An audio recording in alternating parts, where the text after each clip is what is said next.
시작할까요? 네. 여러분 안녕하십니까? 오늘 목회학 강의 제5강 목회자의 영성에 대해서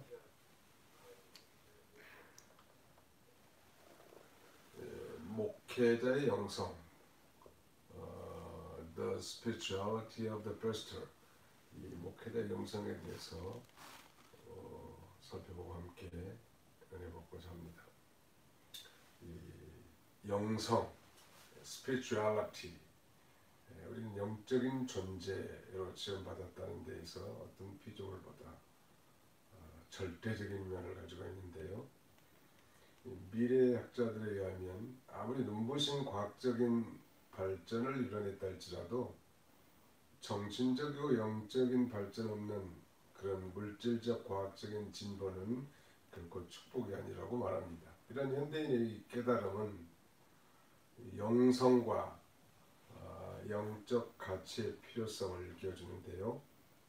우리 인간은 존재론적으로 영적인 존재, spiritual being이기 때문에 물질 문명만을 추구하며 살아가는 존재가 결코 아닌 것이죠.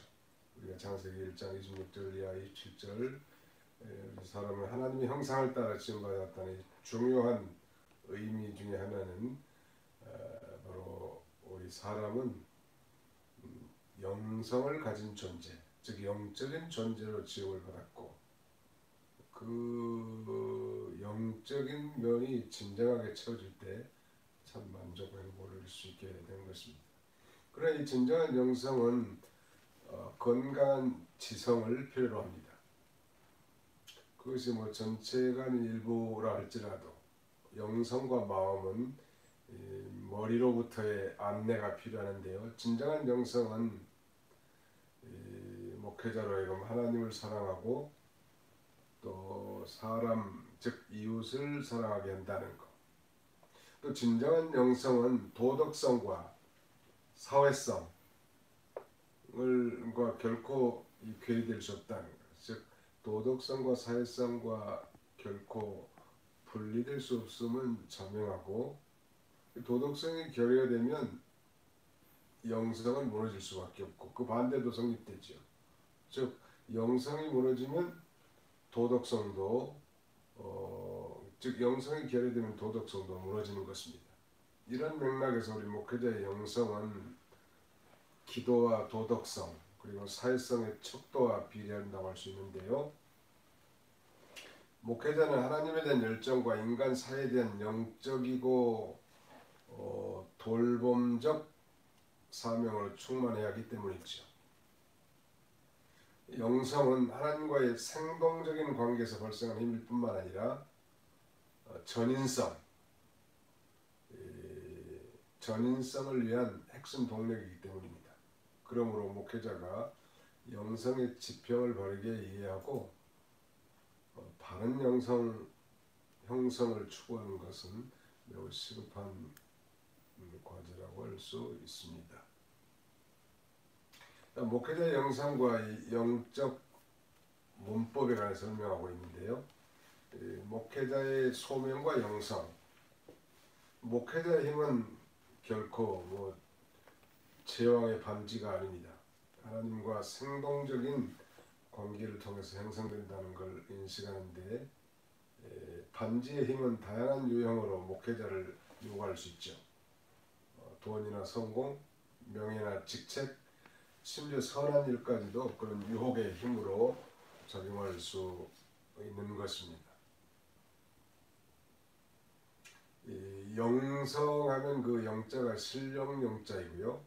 성은 성품 성자니까 어찌 그런다면 신령한 품성이나 성질 이렇게 말할 수 있고 영어 표현은 divine nature 신적인 성품 혹은 spirituality 영성 이렇게 말할 수 있는데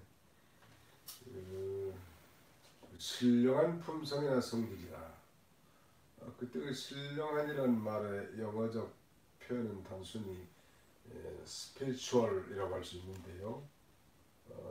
오히려 그 spiritual보다는 신령하다고 하는 것은 성령적인 그런 의미로 이해한다면 좀 도움이 될 것 같아요. 나아가서 우리 목회자가 빠지기 쉬운 유혹과 범하기 쉬운 오류는 영성을 자신의 내적 차원과만 연결시키는 것입니다. 목회자가 자신의 영적 자질을 우수하게 가꾸고 또 바른 영적 소명을 이루기 위해서는 관계적이고 통전적인 삶과 관계되는 것이라는 것을 인식해야 할 것입니다. 통전적이라는 말은 영어로는 holistic이라고 말하는데, 통전이라는 말은 모든 분야와 영역을 전체적으로 아우르고 총괄한다는 뜻이죠. 요새 성경의 통전적 이해가 편협적인 어떤 단편한 지식이 아니라 전체적인 관점에서 이해한다는 뜻 아니겠습니까? 그래서 예를 들면 holistic approach to life, 삶에 대한 전체론적 접근이라는 말인데, 바로 이 통전이라는 말은 통으로 안다는 것, 성경을 통으로 읽는다는 말은 거기에 해당된다 할 수 있겠어요.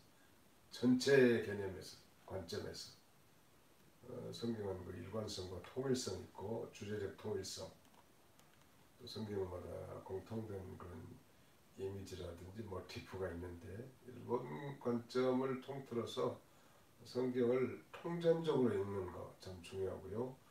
또 동일하게 우리가 바른 영적 소명을 이루기 위해서는 통전적인 삶과 관계된 것이라는 걸 인식해야 합니다. 어떤 편협하게 산에만 머물러 있는 그런 수도사적인 것이 아니라 복잡하고 현실적인 21세기 그 현대 사회에서 성공적인 신앙생활을 할 수 있는 그런 영성이어야 된다는 거죠.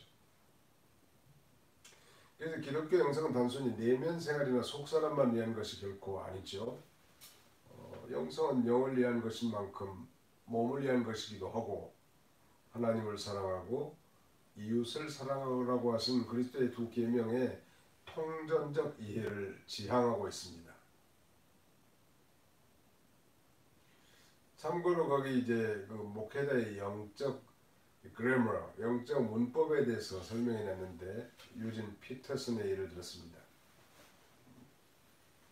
이 건강한 목회자상과 자질은 무엇보다도 영적 품성과 비례하는데, 유진 피터슨 유명한 사람이죠. 목회자의 목회자 이런 별명이 붙어 있는데요.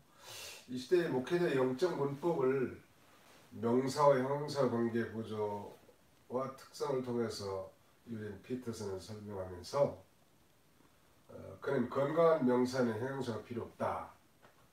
그러니까 정말 영성 있는 목회자라면 다른 수식어가 필요가 없다는 거죠.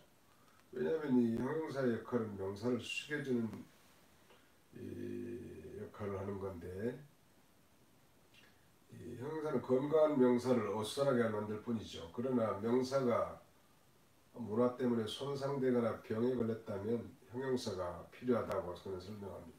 좀 어렵게 표현했습니다만 사실 아무것도 아니죠. 목회자의 스피리추얼 그래머라고 저기 타이틀을 붙였는데, 목사도 그런 명사 중에 하나 있다. 목사가 그 본질을 추구하고 영성 있는 목회자로 산다면 덧붙일 형용사가 필요 없겠죠.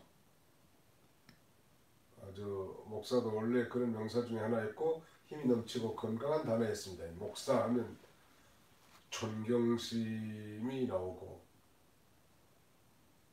우리나라 이제 우리 개신교의 목사가 땅에 떨어질 만큼 권위가 추락되어 있는 게 현실이지 않습니까? 그러나 아직도 미국의 일부 사람들은 그래도 교회 목사님이다 하면 그런 타락한 사회 가운데서도 인정하고 존중하는 그런 그 백그라운드가 남아 있거든요. 그런 면에서 목사도 그런 당당한 힘이 넘치고 건강한 명사 단어에 있단 말. 그리고 그 목사라는 단어의 느낌을 다 좋아했습니다. 목사님 하면 벌써 하나님의 종으로서 존경받을 만한 그런 직분인데, 과거에 하나님의 종들이 특별히 더 그렇게 사셨죠. 그러나 이제 이 시대 안에서의 목사라는 소명이 실현된 방법을 관찰하고 목사라는 단어가 사용되는 어조 맥락을 들어보면 형용사가 필요한 시대가 됐다는 것. 이 목사라는 단어를 강하게 해주는 형용사가 반드시 필요한 시대가 됐다. 무슨 말인가? 그러면서 유진 피터스는 바쁘지 않는 목사, 전복적인 목사, 묵시적인 목사 이런 그 바쁘지 않는 전복적인 묵시적인 이런 형용사를 사용합니다. 그러니까 목회자는 허영심 때문에 바쁘고 게으름과 나태함 때문에 바쁜데 그 윌로 클리닉 교회에 담임 목사가 뭐 너무 바빠서 기도합니다. 그런 책을 썼는데 아무튼 뭐 여러 가지 사역에 바빠서 진정 하나님과 영적 교통하는 시간을 다 빼앗기고 말이죠. 무능한 그런 삶, 어떤 표피적인 묵시적인 것이 아니라 어떤 현상적인 그런 삶을 산다면 거기에서 결코 능력이 도출될 수 없을 거예요. 또 목회자의 본질적 소명은 허영심이라는 우상을 섬기는 데 있지 않고 기도와 설교와 들음을 통한 돌봄에 있다고 보았습니다. 돌봄, 케어링이라고 할 수 있겠죠. 케어링. 목회자가 이런 본질적인 것들을 돌볼 시간의 여백이 없게 되면 나쁜 목사가 되고 지치고 불안해하고 불평하게 된다는 것입니다. 분주함과 산만함, 피상성이 특징이 되어버린 이 시대에 그야말로 변화된 목회 현장을 감당할 창조적인 영성을 가진 목회에 필요함을 그는 역설하고 있습니다. 오늘 이 시대가 참 그런 시대가 된 것 같아요. 목회자가 기도하는 시간을 양보할 수는 없는 거죠. 사람들이 뭐 중요한 회의에 참여해야 된다고 이렇게 말할 때 나는 오늘 선약이 있습니다. 이렇게 하면 두 번 물어보지 않죠. 선약이 있다고. 그러나 뭐 가족들과의 저녁을 먹어야 되고 아무튼 나는 오늘 기도해야 된다고 이렇게 말한다면 아니 가족들하고 저녁 먹는 것은 다음에 할 수도 있고 기도도 다음에 할 수는 있지 않겠냐 다음에 할 수 있지 않겠냐고 이렇게 반문이 들어올 거 아닙니까? 사실은 이 영성의 가장 기본은 뭐 기도와 말씀 연구인데 이 기도 시간을 그렇게 우선권에 놓는 시대가 돼야 되겠는데 그야말로 현대 목회자나 목회자 후보생들이 그런 중요성을 가져야 할 것을 강조하고 있는 것입니다. 헨리 나우엔에 의하면 기도는 우리 활동과 동떨어진 행위가 아니라 우리를 활동하도록 만드는 모든 사람들과 모든 일들 가운데서 자리해야 한다. 이렇게 정의했습니다. 무슨 말인가? 기도는 우리 활동과 동떨어진 행위가 아니라 우리를 활동하도록 만들어주는 모든 사람들과 모든 일들 한가운데서 자리해야 된다는 것. 저도 종종 그런 걸 강조합니다만 기도는 행동을 동반한다.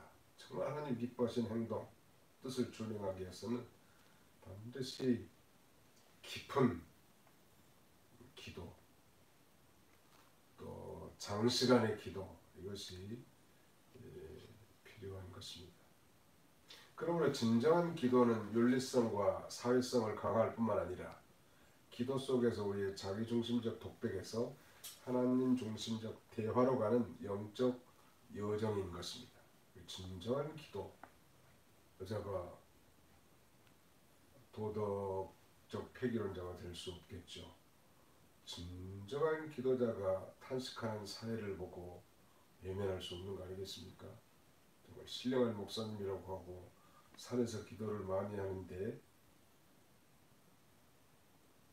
윤리적으로 문제가 있다든지 아니면 사회에 둔감한다면 그건 진정한 기도라고 말할 수 없을 것입니다. 우리 주님이 그렇게 응답하지 않을 거니까.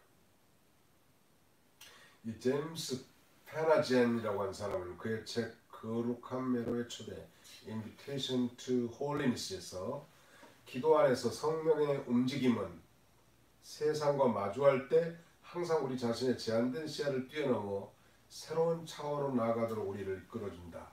결코 이 기도 시간이 그러니까 뭐 한풀이하는 시간이 아니고 시간을 소모하는 것이 아니라 대단한 창조적인 일을 하도록 인간이 행할 수 없는 놀라운 이 생명을 불어넣어주고 역동성을 불어넣어주는 것입니다. 기도를 많이 하는 사람 창조적인 아이디어가 나올 수 있고요. 또 우리 자신의 한정된 시야를 뛰어넘어서 새로운 차원으로 나아가도록 우리를 이끌어준다는 것. 이 비밀을 깨닫는 것이 중요하죠. 그래서 그는 이 제임스 페나젠이라고 하는 사람은 기도는 우리 마음 안에서 세상을 바라보는 시선을 갖게 해주고 우리가 보는 것을 사랑 안에서 응답하게 하는 동기를 부여한다고 고백합니다. 또 기도는 자유롭게 복음의 정신과 신앙을 사랑하고자 갈망하는 목회자에게 그의 마음과 삶을 위한 일련의 거룩한 여정인 것입니다.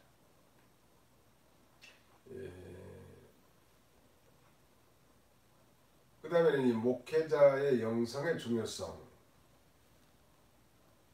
한국교회가 목회자의 자질로서 가장 중요하게 여기는 것이 목회자의 영적 자질이라고 2009년 목회와 신학이라고 하는 잡지사가 주관한 설문에서 밝혀졌는데 그 조사 대상은 신학생과 목회자 그리고 신학 교수 등을 대상으로 설문했습니다.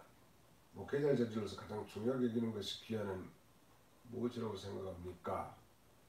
라는 이 질문에 대해서 68%가 영적 자질을 뽑습니다.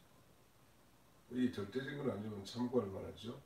기타 리더십 14%, 목회자가 세상에 대한 이해하는 것, 세상에 대한 이해 14%, 설교 3%, 그리고 프로그램 1%로 이렇게 나타났습니다. 한국교회 미래 지도자들이 갖춰야 할 가장 중요한 자질을 영적인 자질, 즉 스피리추얼리티, 영성으로 꼽고 있는 것입니다.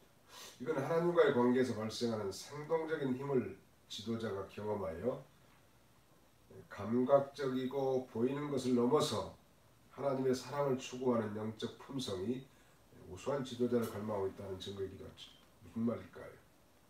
정말 이 영성, 즉 영적 자질이 탁월한 사람은 하나님과의 관계에서 생동적인 능력을 체험하게 된다는 말. 그래서 감각적이고 보이는 것을 넘어서 정말 아가페적인 하나님의 사랑을 추구하는 영적 품성이 나오고 이런 자들을 사람들은 갈망하고 있다는 것입니다. 정말 사랑이 태평양같이 가슴이 넓은 목회자. 나의 정말 깊은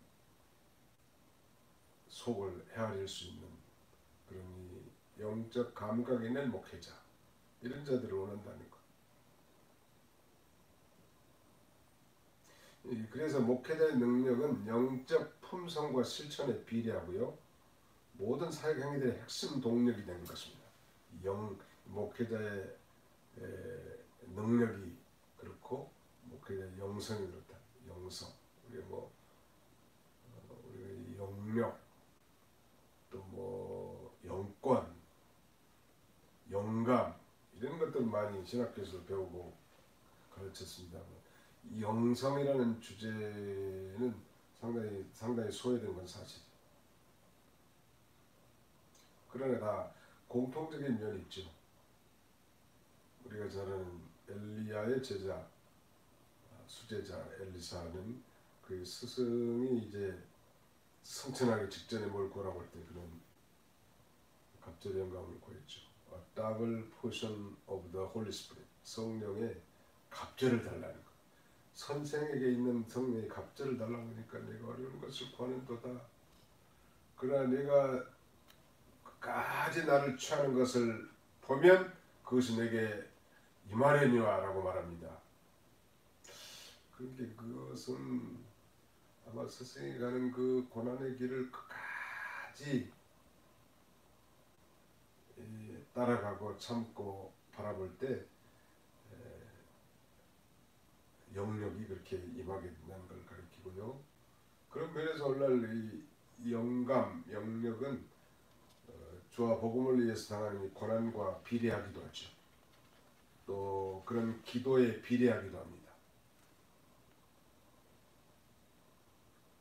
그 단순한 그런 그 어떤 그 내적인 그런 면만이 아니고 그런 정말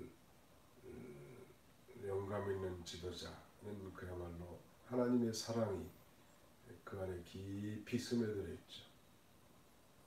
엘리사가 그 대적들을 사랑의 전법으로 살려준 것만 봐도 그 보통 사람의 차원을 넘은 것 같아요. 목회자의 진정한 능력은 하나님 사랑과 이웃 사랑에 비례합니다.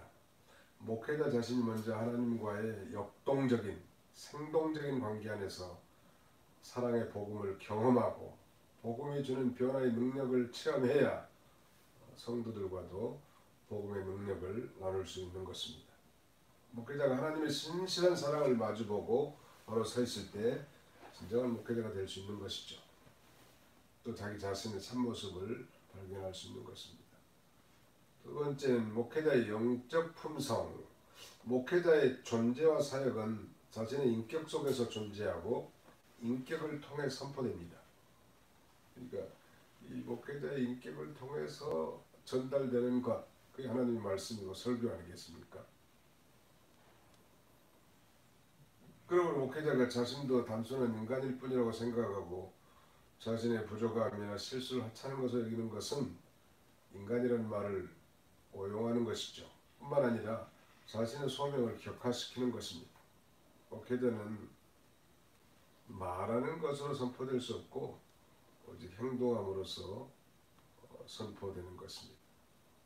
우리 기독교가 그렇고 또 목회자의 품성은 도덕적 힘과 영적 힘이 되는 것이죠. 하나님의 이 파토스는 영혼에 대한 불붙는 마음입니다. 이 파토스는 감정 아닙니까? 각주에도 써놨습니다만 아리스토텔레스는 수사학에서 사람의 자연적 성향, 기질, 도덕적 성격 등을 에토스로 표현하고 또 주어진 상황에서 표출되는 감정을 파토스로 구별했는데요. 감정이라고 말하죠. 파토스. 그러니까 하나님의 파토스, 하나님의 마음을 품어야 된다는 목회자가 소망해야 할 마음. 즉 하나님과의 관계에서 형성된 영적 품성을 가져야 된다는 것입니다. 열왕기상 3장 26절에 보면 솔로몬의 아주 지혜로운 재판 기사가 나왔죠. 그때 그 산 아들의 어머니가 그 아들을 위해서 마음이 불붙는 것 같아서 왕께 청합니다.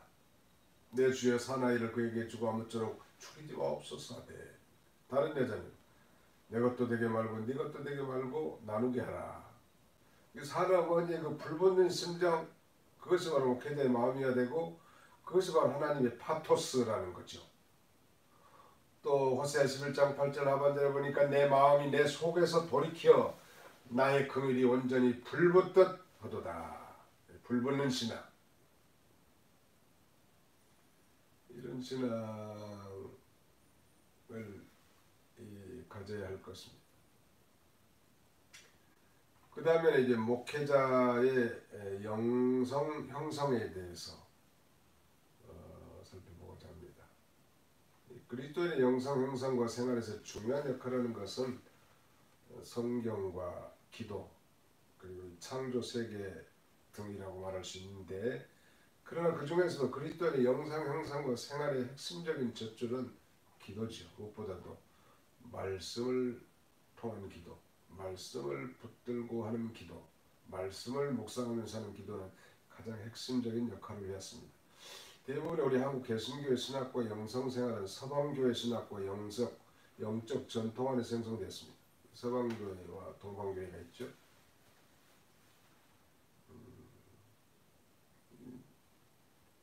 11세기 초에 11세기에 소위 동방과 서방교회가 갈라졌죠.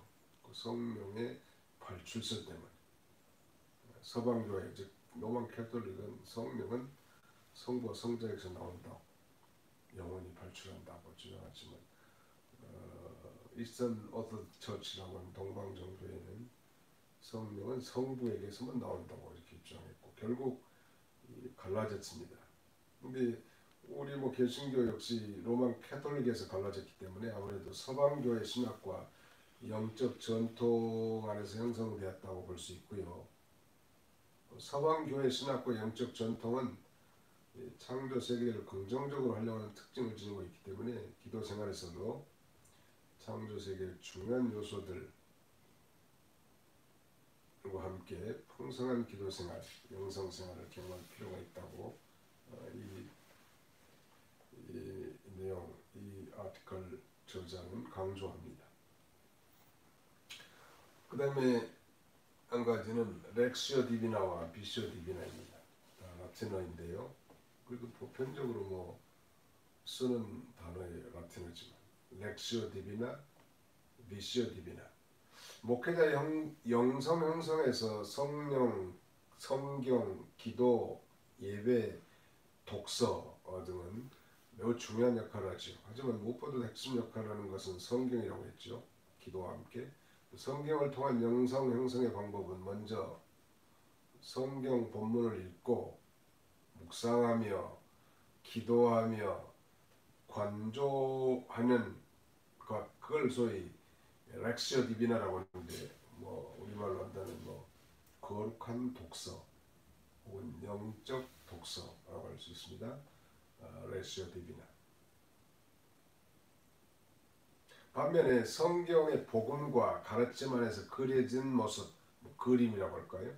성경의 복음과 가르침 안에서 그려진 모습, 성화, 성상 이런 것들을 바라보면서 하는 비시오 디비나가 있는데 이건 우리말로 표현한다면 거룩한 독화, 영적 독화 이렇게 번역할 수 있을 것 같습니다. 렉시오 디비나에 있어서 성경 외에도 윌리엄 로는 목회자가 고전을 읽고 하나님과 소통할 것을 중요하게 필요했는데요. 왜냐하면 하나님의 진리는 단지 성경 안에만 갇혀 있는 것은 아니죠. 물론 영적 고전들이 성경과 동일한 권위를 가질 수는 없지요. 그러나 많은 진리를 이 영적 고전에 포함되고 있답니다. 예를 들면 철로역정, 존 번의 철로역정이라든지 초대교회는 어거스틴이 참회록이라든지 토마스 아켄피스의 그리스도를 본받아 등 또 많은 그 고전들을 목회자 후보생들이나 목회자들은 읽는 것이 필요합니다. 하나님의 진리는 단지 성경 안에만 갇혀 있는 게 아니라 그걸 읽으면서 다시 우리를 성경으로 돌아가게 하고, 그래서 이 목회자는 영적 고전을 읽을 때 배타적인 자세가 아니라 종합하려는 그런 자세로 언제나 읽어야 합니다. 많은 오늘 현대 목회자들이 베스트셀러에는 상당히 민감하지만 영적 고전에 대해서는 좀 소홀한 경향이 있는데 만고불변한 이 영적 고전들을 많이 읽는 게 필요할 것 같아요. 우리 목회학에 있어서도 제가 그 참고문을 여러 개를 적어놨습니다만 특별히 그 리차드 백스터의 참목자상 이런 것들은 꼭 읽어야 되고요. 또 목회자 후보생들이니까 찰스 펄전의 목회자 후보생들에게라고 하는 기본서 1권과 2권은 반드시 읽어야 돼. 한국에 또 김남준 목사님이 쓴 자네 정말 그 길을 걸어가려나 이런 책도 있고요. 그 다음에 헨리 브래커비의 그 소명 이런 책들은 필독서라고 할 수 있죠. 렉시오 디비나는 문자로 기록된 하나님의 말씀을 성경을 읽고 묵상하고 기도하고 간조하고 우리의 지성과 감정과 의지와 기억과 감각과 상상을 모두 동원해서 하나님의 계시에 응답하는 것과 하나님의 임재, 즉 하나님의 사랑의 품을 이제 경험하는 것입니다. 그래서 우리가 보통 기도를 우리 신학교에서 2시간 이렇게 하도록 가르치고 성경은 10장씩 읽으라고 가르쳤는데 뭐 시간만 뭐 2시간 하고 장수만 10장 채우라고 하는 것이 결코 아니죠. 깊은 성경의 정독과 또 하나님과 교통하는 깊은 기도 생활이 훈련이 돼야 앞으로 그야말로 21세기의 그야말로 복잡한 환경 속에서 하나님의 목회자로서 사명을 감당할 수 있기 때문인 것입니다. 그래서 어떻게든지 엉덩이를 의자에다가 오래 붙이고 기도하는 걸 배워야 합니다. 뭐 적어도 뭐 꼭 2시간이 아니더라도 주님과 교통이 될 때까지, 아니 정말 마음이 편하고 그리스도의 사랑에 충만할 때까지, 주님의 보좌에 들어가서 그 은혜와 자비와 긍휼의 세계에 들어갈 때까지, 그렇지 않고 결국 감당할 수 없어요. 능력이 나타날 수 없다. 비시오 디비나 에게 대해서는 우리가 좀 사실은 우리 교단 노선과 좀 이질적이고 거리감이 있는 게 사실입니다. 비시오 디비나는 하나님의 모습 또는 그림을 쉽게 받아들인 자세로 받아들임으로 바라봄으로써 하나님과 소통하고 묵상과 기도에 이르는 걸 말하는데, 소위 그 동방 정교회, 그 러시아 정교회라든지 그리스 정교회 이런 데는 아주 익숙해 있습니다. 여러분들이 뭐 특별히 그 성화에 대해서는 아주 관대하죠. 예배당 안에 가면 뭐 온 벽이 다 성화로 가득 차 있어요.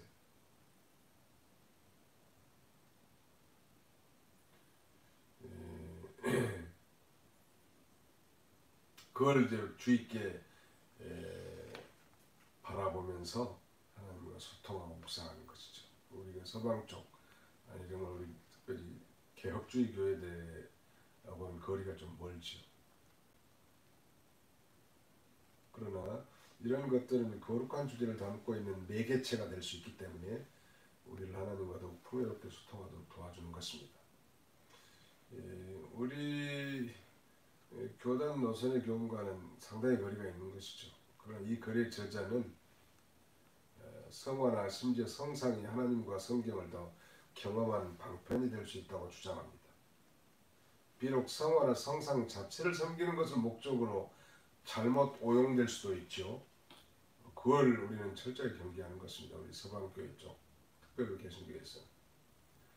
그런데 복음을 위한 중요한 상징으로서 우리가 사용된 그 십자가와 같이 영적 표현의 방법으로서 성화와 성상도 사용될 수 있다고 이 저자는 강조하고 있는 것입니다. 그리고 장로교라도 뭐 통합 측은 십자가를 보통 강대상 뒤에 붙이기도 하죠. 그런 좀 보수적인 뭐 합동 측 많은 교회들, 고신 측이나 우리 측도 마찬가지 강대상 뒤에 일반적으로 그 십자가를 붙이지는 않는데, 그 십자가 자체를 섬긴다는 건 심각한 문제겠죠. 그러나 방금 말씀드린 대로 복음을 위한 중요한 상징으로서 사용된다면 그것이 뭐 죄가 된다든지 그런 건 아니죠.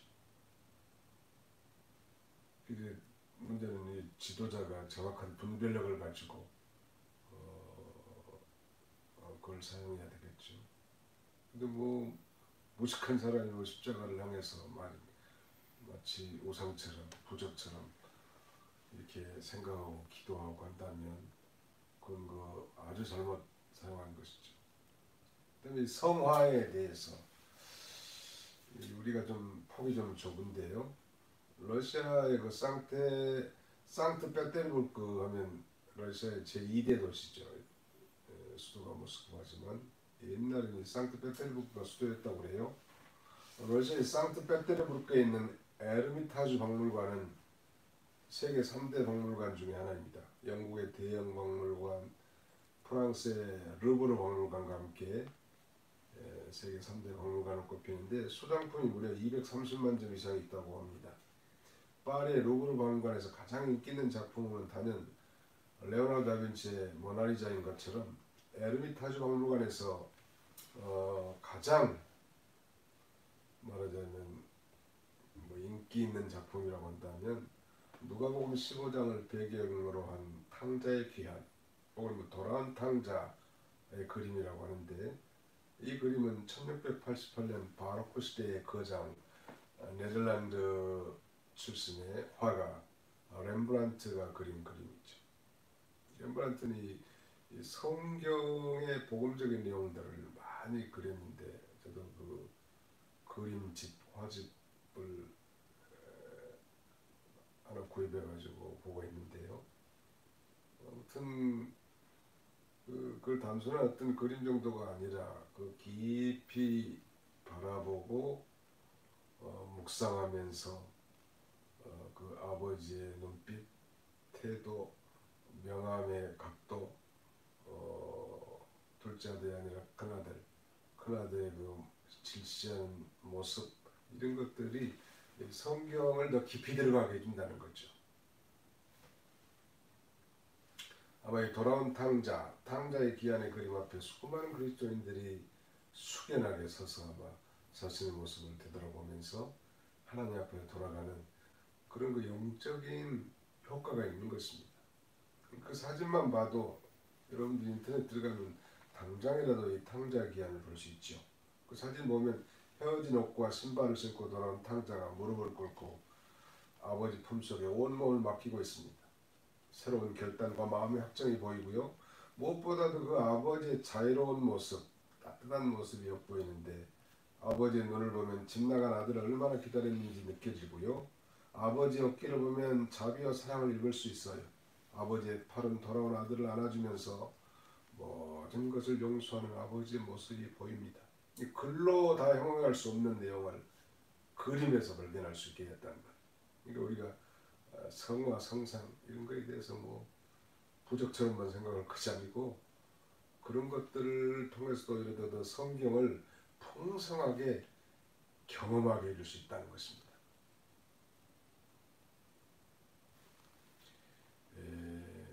런던에 있는 성 바오로 성당에 가면 홀만 헌트의 그림이 한 장 있는데, 성 바오로 성당의 소위 홀만 헌트의 세상의 빛이라고 하는 이 그림인데요. 그 그림 한가운데 예수 그리스도는 손에 등불을 드시고 문 앞에 서 있습니다.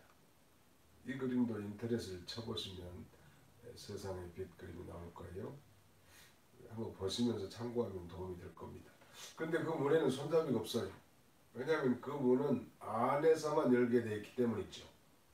인간의 마음의 문은 자기 스스로 열어야 할 걸 교훈해주고 결코 다른 사람이 열 수 없는 것입니다. 그리고 문 밖에서 그리스도가 문을 두드리고 계십니다. 그는 또한 오늘 우리들의 마음을 두드리고 계시는 것이죠. 우리 주님은 우리 인간의 심령의 문 밖에서 회개하기를 기다리시는데요. 여러 가지 모양으로 우리의 마음을 두드리시죠.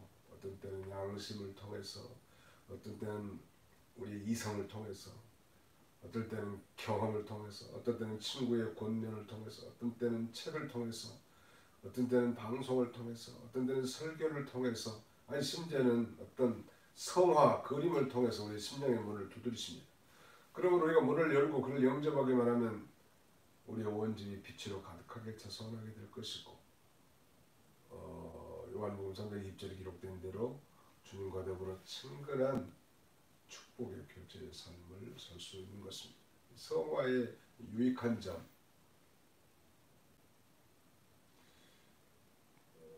어떤 신분 그 성당 복도에 액자로 세워진 그려진 십자가에 달려 죽으신 그리스도 그 그림을 보고 어느 날 아주 무릎을 꿇고 큰 반복하면서 회개했다는 그런 얘기가 있어요. 그림 하나에서도 말이죠. 그러나 이 기독교 역사에서 서방교회에서는, 서방교회라고 하면 우리 개신교회도 여기서는 포함되는 거예요. 하나님의 말씀을 마음의 길을 통해 경청하는 소위 렉시오 디비나가 발전한 반면에요, 동방교회에서는 복음의 신비를 마음의 눈을 통해 경험하기 위한 방편으로 상징을 주로 사용하였죠. 소위 성화나 성상을 통해 복음의 신비를 경험하는 비시오 디비나 전통이 동방교회 쪽에서 더 발전한 것입니다. 우리 목회자들은 이 두 전통, 즉 렉시오 디비나나 비시오 디비나 이 두 전통을 상호 배타적인 맥락에서 해석하기보다는 최고의 상태에서 교차적으로 유기적으로 상호작용한다는 걸 인식하고, 기독교 전통은 실제로 서로 이렇게 작용했을 뿐만 아니라 유기적인 관계 안에서 그리스도인 목회자의 영성 형성을 도왔다고 할 수 있는 것입니다. 이것들이 결합될 때 하나님의 말씀을 더 풍성하게 경험할 수 있고 영적 생활의 역동을 체험할 수 있는 것입니다. 렉시오 디비나와 비시오 디비나의 방법, 마지막으로 여기 6가지 단계를 설명하는데요. 렉시오 디비나와 비시오 디비나를 결합해서 6단계로 수행할 수 있다는 거예요. 이 글의 저자는 그렇게 주장합니다. 첫 번째 렉시오, 읽기. 두 번째는 비시오, 보기. 세 번째는 묵상, 메디타시오. 네 번째는 기도, 오라시오. 다섯 번째는 관조 또는 관상, 컨템플라시오. 여섯 번째는 실천, 오페라시오. 이 관조나 관상, 어떤 목회자는 관상기도라는 걸 주장하는 사람도 있는데요. 관조, 관상기도. 각주에다 써놨습니다만, 관조란 고요한 마음을 가지고 사물을 관찰하거나 음미함을 뜻하는 것이고, 관상이란 사물을 마음에 떠오르게 하여 관찰하는 일을 말합니다. 그래서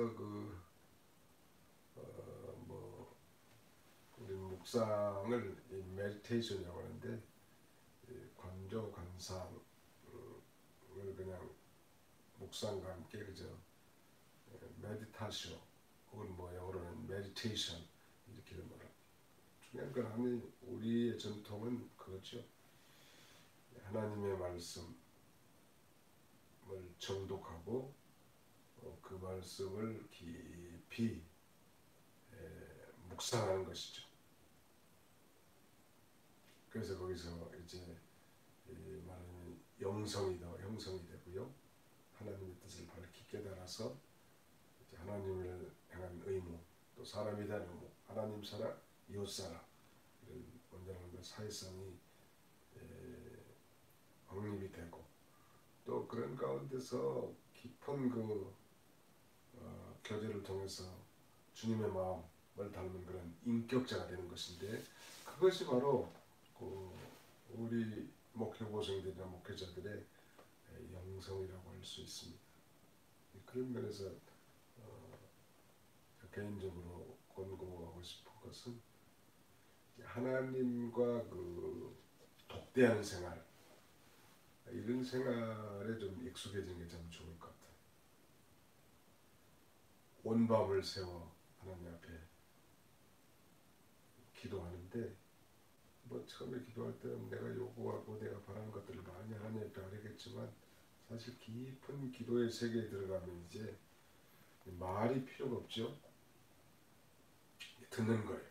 오늘 여기 지금 렉시오 디비나와 비시오 디비나도 수행하는 걸 여기다 써놨는데, 읽기와 보기 다음에 묵상하는 것, 기도하고 관조 또는 관상, 묵상부터 관조 또는 관상까지는 하나로 통합해도 될 것 같아요. 그리고 이제 실천에 옮기는 것이죠. 가만히 우리가 그래서 듣기 훈련이라고 할까요? 우리는 그냥 하나님 앞에 말을 많이 해야만 기도를 많이 한 것을 이렇게 착각하기 쉬운데, 하나님이 내게 대해서 이 사건에 대해서 뭐라 말씀하시는지 조용히 듣는 그런 그런 묵시적인 기도, 이것이 많이 필요합니다. 그때 권능이 입혀진다고 할 수 있을까요? 정말 산에 가서 하나님과만 상대하고 고립된 그런 상태에서 주님이 뭐라 말씀하시는지, 아니면 설교자라면 그 성경 본문을 통해서 주께서 뭐라 말씀하시는지, 또 자기 회중들에게 어떻게 전달해야 될 것인지 주님께로부터 지혜를 얻는 것입니다. 목회자 양성, 아까 우리 그 목회신학에서 설문조사 내용도 말씀드렸습니다만, 아무튼 더 폐역한 시대, 주님 재림에 가까운 이런 시대에 이 사회가 요구하는 것이 바로 영적 자질을 갖춘 목회자, 즉 영성 있는 목회자를 원하고, 그런 사람들이 생명을 살리고 부패한 세상을 변화시키는 그런 능력의 사역자가 될 수 있는 것입니다. 그래서 영감 받는 거 중요하고, 영역 얻는 게 중요하고, 영권 중요한데, 이 모든 걸 다 포괄한 영성 있는 목회자, 영적 차질을 갖춘 그런 목회자가 돼서 정말 하나님의 기뻐하신 뜻을 잘 준행하는 우리 모든 후보생들이 다 되시기를 바랍니다. 기도하겠습니다. 살아계신 우리 아버지 하나님께서 오늘도 이렇게 제5강 목회자의 영성을 통하여 우리가 이 강의를 들었사오니, 이 분주하고 복잡하고 산심된 이런 그 세상에서 떨어져서 이제 하나님과만 독대하여 주의 음성을 듣고 그 깊은 세계에 들어가서 주의 인격을 체험하고 경험하고 권능을 힘입어서 하나님께서 맡겨주시고 운량하신 하나님의 뜻을 잘 준행할 수 있는 영성 있는 영적 자질이 충만한 하나님의 종들이 다 되게 주옵소서. 주님 앞에 말씀을 정독하고 깊은 기도의 세계에 들어갈 때마다 주께서 말씀하신 세미한 음성을 듣게 해주시고, 나를 향한, 우리를 향한, 우리 교회를 향한 이 시대에 이 아버지의 뜻을 잘 준행해서 순종하되 하나님을 사랑하고 이웃을 사랑하는 올바른 관계와 이 모든 도덕성과 윤리성을 갖춘, 또 사회성을 갖춘 그런 전인적인 우리 하나님의 종들이 다 되게 해주시옵소서. 예수님의 이름으로 기도하옵나이다. 아멘.